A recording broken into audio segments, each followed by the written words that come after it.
अस्सलाम वालेकुम। कैसे हैं आप सब लोग? उम्मीद है कि खैरियत से होंगे।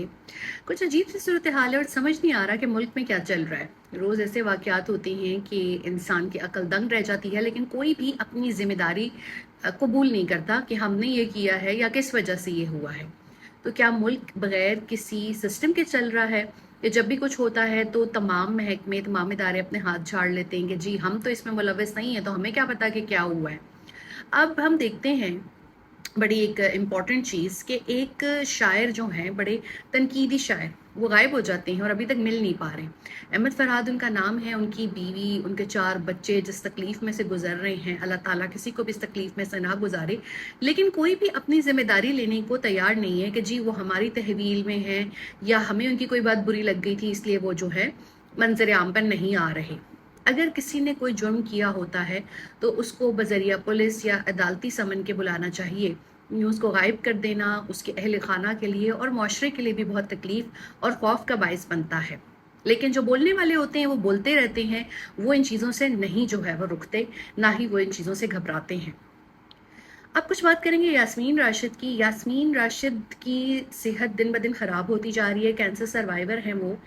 1 साल से उनको कोर्ट लखपत जेल में रखा हुआ है और उनकी रिहाई की कोई दूर दूर तक इम्कान नजर नहीं आ रहा। तो ये सूरत हाल बहुत अफसोसनाक है कि एक सियासी कैदी के साथ ये सलूक किया जाए और 2 बार उनकी नशिस्त जो है वो उनसे छीनी गई है धांधली के जरिए से। ये भी एक बहुत बड़ा जो है वो किसी के जमहूरी हकूक के ऊपर डाका है।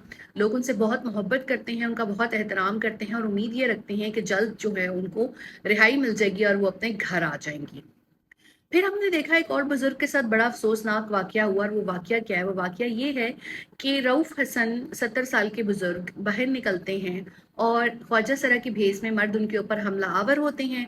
उनको ब्लेड से जख्मी कर देते हैं। उनके मुंह पर 17-18 जो है वो स्टिचेस आते हैं, जबकि वो उनकी शरक पर हमला करना चाहते थे। ये इतना तकलीफ दे था कि हर हसास दिल जो है वो तड़प उठा। लेकिन उनकी जरूरत और बहादुरी देखें कि अगले ही दिन प्रेस कॉन्फ्रेंस कर ली और अपने जख्मों के बावजूद वो स्क्रीन पे आए और अपने नजरिए पर कायम है। फिर हम देखते हैं हमादा सर के घर के ऊपर छापा पड़ता है और छापा अफसोसनाक बात है। अगर किसी को आपने ढूंढना है, किसी को आपने बुलाना है, आप उसको अदालती जरिए से बुलाएं भाई, आप पुलिस की जो है वो मदद लें। लेकिन इस तरह 2-2 बजे छापे डालना अपने ही शहरियों के घरों में, ये चीज़ बहुत अफसोसनाक है। पंजाब में ये 2-2.5 साल से हो रहा है। और वो जो एक रिफॉर्म्स की जो बात की जाती है ना, वो एक बड़े रिफॉर्म्स हो रहे हैं, ये हो रहा है, वो सब पोस्टर की हद तक होता है, सोशल मीडिया कैंपेन्स की हद तक होता है। असल में ऐसा कुछ नहीं हो रहा। उनका कुत्ता भी उठा लिया गया। अब ये बड़े अफसोस की बात है कि पहले होता था कि रेड होते थे, फर्नीचर तोड़ते थे, सामान गायब हो जाता था, लोगों को गायब कर देते थे।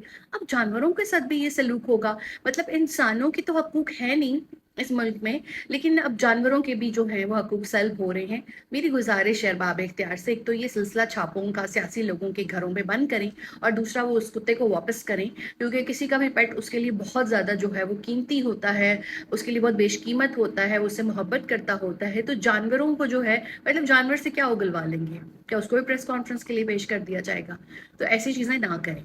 फिर हम देख रहे हैं कि मुल्क के अंदर जो है वो निजकारी का सिलसिला भी शुरू हो गया है। पीआईए को बेचने की बातें चल रही हैं।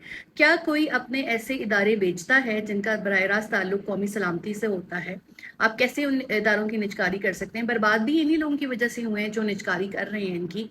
लेकिन बस वो कोई निज़ाम ही नहीं है मुल्क में, तो जिसका जो दिल कर रहा है वो कर रहे हैं। किर्गिस्तान में अभी तक हमारे इतने ज़्यादा यंग बच्चे बच्चियां फंसे हुए हैं, उनके लिए इकदाम नहीं किए जा रहे। भाई जिस मुल्क में ट्विटर ही बंद हो तो वहां पर हम और क्या जो है वो बात कर सकते हैं? रोज ऐसे वाकयात हो रहे हैं जो कि आम शहरियों को तकलीफ पहुंचा रहे हैं, लेकिन कोई सद्देबाब नहीं है। तो आइए मिलके दुआएं ही कर सकते हैं कि अल्लाह इस मुल्क पे रहम फरमा और इस मुल्क को नेक सौले हुक्मरान अता फरमा। इसके अलावा इस मुल्क को कोई ठीक नहीं कर सकता जब तक कि यहाँ पर एक अच्छी क़यादत नहीं होगी।